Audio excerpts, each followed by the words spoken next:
World bank نے پاکستان سے متعلق معاشی ڈیولپمنٹ رپورٹ جاری کی ہے، جس کے مطابق پاکستان میں 40% آبادی غربت کی لکیر سے نیچے ہے۔ رپورٹ کے مطابق رواں مالی سال اقتصادی شرح نمو 3.5 کے بجائے 1.8% رہے گی۔ توانائی کے شعبے میں اصلاحات نہ ہوئی تو بجلی مزید مہنگی کرنا پڑے گی۔ عالمی بینک نے خطرے کی گھنٹی بجا دی ہے۔ توانائی کے شعبے میں نقصانات معیشت کے لیے خطرہ قرار۔ ورلڈ بینک کی رپورٹ کے مطابق جنوری 2024 تک پاور سیکٹر کا گردشی قرضہ 2635 ارب روپے تک پہنچ چکا ہے۔ عالمی بینک نے توانائی کے شعبے میں خطرے کی گھنٹی بجا دی۔ توانائی شعبے کے نقصانات معیشت کے لیے خطرہ قرار۔ وزیراعظم شہباز شریف عمرہ ادائیگی کے لیے کل سعودی عرب جائیں گے۔ ذرائع کے مطابق وزیراعظم شہباز شریف سعودی ولی عہد محمد بن سلمان سے ملاقات بھی کریں گے۔ حکومت کا دعویٰ ہے کہ پاکستان کی معیشت مستحکم ہو رہی ہے، لیکن عالمی ادارے متضاد خبریں دے رہے ہیں۔ IMF کے بعد ورلڈ بینک نے بھی حکومت پاکستان سے بجلی اور گیس کی قیمت میں اضافے کا مطالبہ کر دیا۔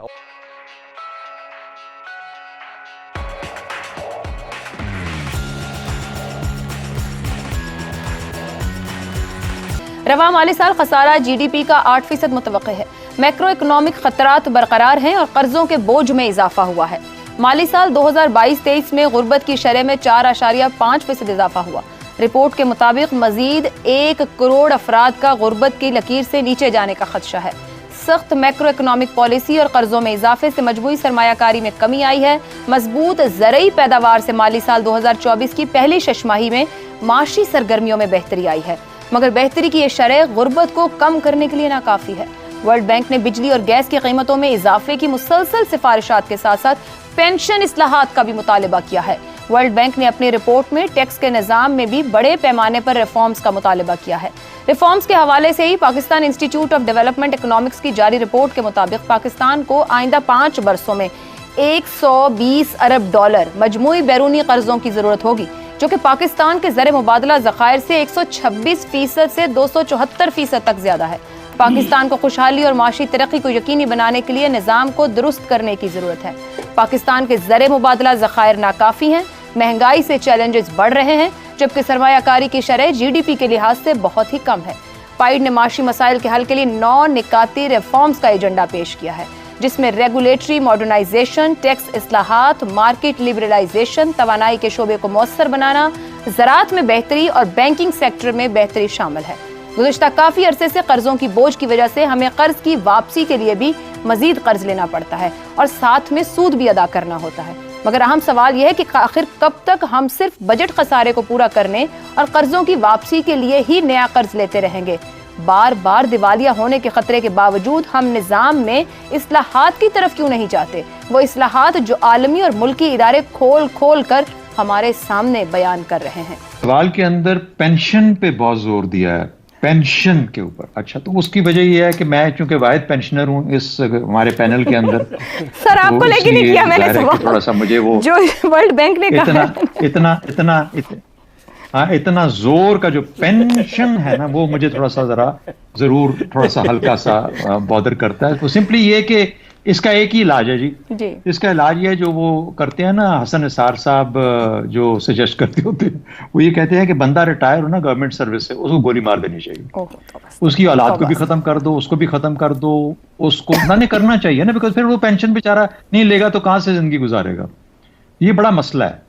یہ آپ کو صرف ایک پینشنر نظر آتا ہے جو ٹی وی پہ بیٹھا ہوا ہے، پتہ نہیں کتنے اور لاکھوں بیچارے جو کہ 50-55 سال کی عمر میں اس وقت بیٹھے۔ کیا ہو گیا شہزاد صاحب، آپ تو بہت ہی پرسنل ہو گئے، نکال لیں اس لفظ کو، باقی ریفارم سے بات کر رہے ہیں۔ نہیں، میں باقی طرف بھی آتا ہوں، مجھے صرف یہ پینشن کا مسئلہ حل کر لینے دیں۔ لیکن واحد پینشنر ہے جس نے پینشن کے اوپر جتنا لکھا ہے نا اپنے کالمز کے اندر، شاید کسی اور نے اس ملک میں نہیں لکھا ہوا۔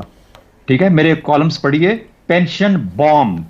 آج سے کوئی سال پہلے یا 2 سال پہلے جب بھی میں نے پینشن بوم کے نام سے، یہ پورے ملک، یہ ہمارا پاکستان کا مسئلہ نہیں ہے، پوری دنیا کا جہاں پینشنر گورنمنٹ سروس ہوتی ہے وہاں پینشنرز ہوتے ہیں اور اس کا حل ڈھونڈا جاتا ہے۔ ادروائز یہ پینشن جس طریقے سے ایک قرض کا بوم بن چکا ہے جو کہ ایکسپلوڈ ہو چکا ہے، پینشن بھی ایک بوم بننے جا رہا ہے جو کہ بڑی جلدی ایکسپلوڈ ہو جائے گا، کیونکہ پاکستان کی، ہماری جو ریاست کی یا جو ہمارے نظام کی جو طاقت ہے پے کرنے کی پینشن، یہ ختم ہو جائے گی۔ تو اس لیے پینشن واقعی میں ایک ایسا ایشو ہے جس کو ورنہ وہ لے کے حسن نثار صاحب سے کوئی تیزاب کا ڈرم شرم اس کا بندوبست کریں۔ لیکن بڑی بڑی بات میں جو آپ کے سوال کے اوپر بڑا اچھا آپ نے کیا، انرجی کے اوپر ظاہر ہے ہمارا بہت بڑا مسئلہ ہے، اس کو ریزالو کرنا پڑے گا. یہ انرجی ریفارمز میرے حال میں کی ہیں، لیکن آپ کا سارے اس سوال کے اندر یا پائیڈ کا سارا یہ ہے کہ محصولات کس طرح زیادہ کیے جا سکتے ہیں. ٹیکس اصلاحات میرا ایک جو آبزرویشن ہے وہ یہ ہے کہ اخراجات کیسے کم کیے جا سکتے ہیں. ویلڈ. اخراجات کو کم کرنے پہ ہمارا زور نہیں ہوتا، ہم محصولات کے اوپر محصولات میں بھی زور دینا چاہیے کیونکہ جو اس کا حصہ ہے. لیکن جو ملک جس کی کہ آمدنی اس لیول کی ہے جہاں پر کہ ہم بیٹھے ہوئے ہیں، وہ کتنی کو پینشن آپ اسے ٹیکس اور لے لیں گے، وہ کہاں پہ ٹیکس نہیں دے رہا آپ کو، درست. کتنی وقت رہ گی اس کے اندر اور ٹیکس دینے کی. ہاں کچھ امیر طبقہ اوپر بیٹھا ہے وہ اس سے آپ ضرور ٹیکس دیں، سپر ٹیکس لیں اس سے، لیکن اس سے ہمارے مسائل حل نہیں ہوں گے. اخراجات کو کم کرنا از دا کی میرے حساب سے along with محصولات، اور اس کو جب تک ہم اس میں شامل نہیں کریں گے تو ہمارا مکمل علاج نہیں ہو پائے گا. Thank you very much. ٹھیک ہے جی. ابصار صاحب، یہ جو پائیڈ کا نان نکاتی ریفارمز ایجنڈا ہے، آپ کے خیال میں کیا ہم اصلاحات کی طرف بڑھ پائیں گے؟ اصلاحات ہماری بہت بڑی ضرورت ہے، مگر ساتھ ہی ساتھ اگر ایک وزیر کہتا ہے ملک دیوالیہ ہو رہا ہے تو دوسرا کہتا ہے معیشت بہتر ہو رہی ہے، یہ کیا جائے وزراء کا جو مختلف بیانات ایک ہی وقت میں دے رہے ہوتے ہیں؟ دیکھیں، میں وزراء کا تو علاج میرے پاس نہیں ہے، وہ تو میں نے کہا آپ اسلام آباد میں شاید کوئی علاج ہو. ہائیبریڈ نظام، اسلام آباد والوں کے پلے کچھ نہیں ہے، یہ سب کچھ پیر بدائی سے چلتا ہے. چھوڑیں آپ اس بات کو. اسلام آباد ایویں شوشائی ہے، آپ کہتی تانے بہت دیتی ہیں. لاہوری لیٹ جو ہے نا پیر بدائی میں آ کے انہوں نے قبضہ کیا ہوا ہے، وہ چلاتی ہے سب کچھ. خیر آپ دیکھیں، دو تین باتیں میں، ایک تو پینشنر حضرات سے میری ہمدردی ان کے ساتھ ہے، خاص طور پہ جن کا گزارا حلال آمدنی پہ ہے، ان کے لیے تو میری پوری ہمدردی نہیں، سپورٹ، بلکہ میں تو کہوں گا کہ ان کے ساتھ. اور میری دعا ہے کہ یا اللہ ہمیں بھی پینشنوں والی نوکریاں عطا فرما تاکہ ہمارا بھی کچھ بڑھاپا سکون سے گزرے.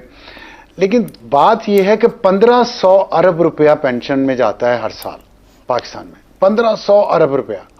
آپ کو پتا موٹر وے کتنی بنی تھی جس کی کرپشن کا آج بھی تو دیکھیں. نہیں اشتیاق صاحب، یہ پہلے بھی ہم بحث کر چکے ہیں، میں صوبائی بھی پینشن بیچ میں ڈال رہا ہوں، وفاقی بھی اور کارپوریشنز کی بھی، ساری میں لا کے بتا رہا ہوں.